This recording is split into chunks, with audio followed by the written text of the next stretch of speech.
বৃহস্পতিবার রাত্রি 11টা নাগাদ হঠাৎ করে বিদ্যুতের তার ছিঁড়ে পড়ে অল্পের জন্য প্রাণে রক্ষা পেলেন গোটা পরিবার। এদিন রাত্রি 11টা নাগাদ ঘটনাটি ঘটে মুর্শিদাবাদ জেলার ভরতপুর থানার ভরতপুর বড় মসজিদের পাশে।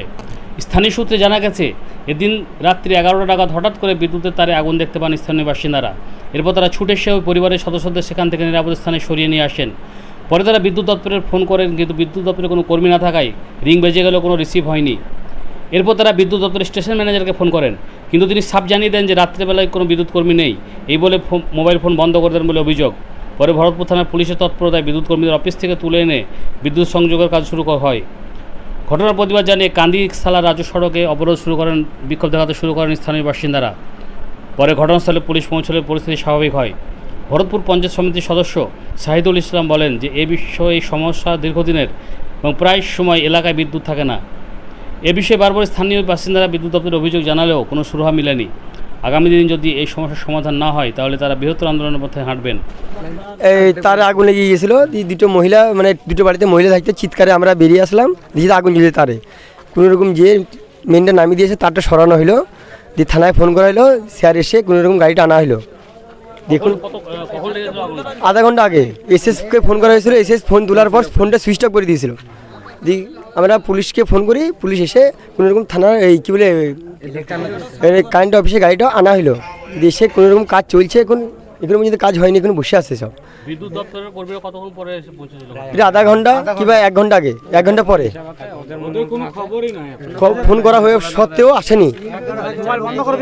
মোবাইল সুইচ অফ করে দেওয়ার পর তারপরে স্যার যেয়ে কোনো রকম গাড়িটা আনা হয়।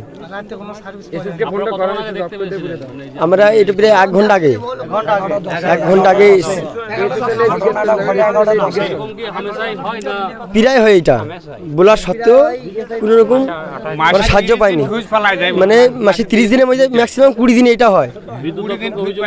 মেলাবার জানানো হয়েছে, কোনো রকম ব্যবস্থা নেয়নি বলে আজকে এই বিষয়টা ঘটেছে।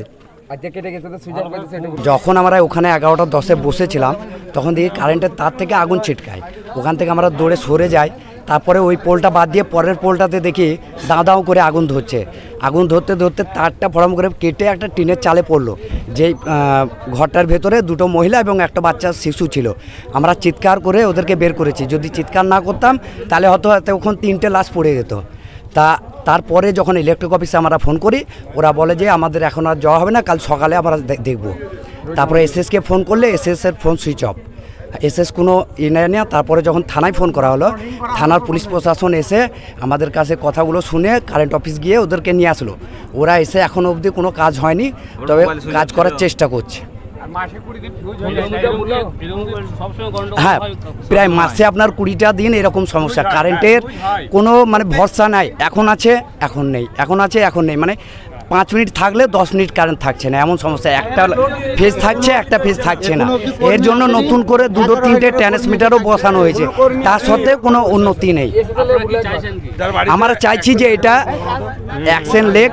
আমরা যেহেতু মিডিয়া ডেকেছি, তা মিডিয়ার তরফ থেকে আমাদেরকে বলা, আমাদের একটাই কর্তব্য যে কারেন্ট অফিসে একটু দাব দেওয়া হোক, ওরা যেন কোনো কাজ করে, এই সমস্যাটা যেন কোনোদিন না হয়। আর আমাদের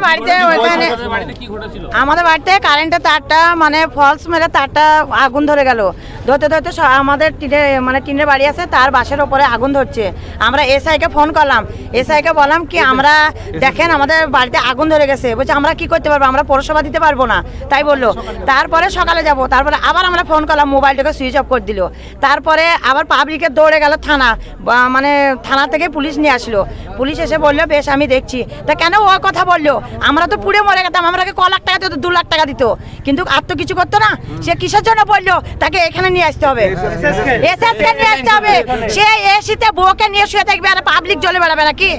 আর গরিব মানুষ বলে মানে এসআই কেন আমরা ওই রকম ভাবলো, কেন সুইচ অফ করলো? ও আমরা তো ওরাকে জ্বালাইছি না, বিরক্ত করছি না কি না? ও নিজের পরিবারকে নিয়ে শুয়ে আছে, আমরা বিরক্ত করছি? ও কিসের লেগে আমরা, ও ডিউটি করবে অফিসে, কেন ঘরে শুয়ে থাকবে? ও ঘরে, আমি কারেন্ট অফিসে চাকরি করে, কারেন্ট অফিসে থাকবে, নিজের বউকে নিয়ে ঘরে শুয়ে থাকবে আর পাবলিক জ্বলে পুড়ে মরবে নাকি? এটাই ওর প্রতিবাদ চাই।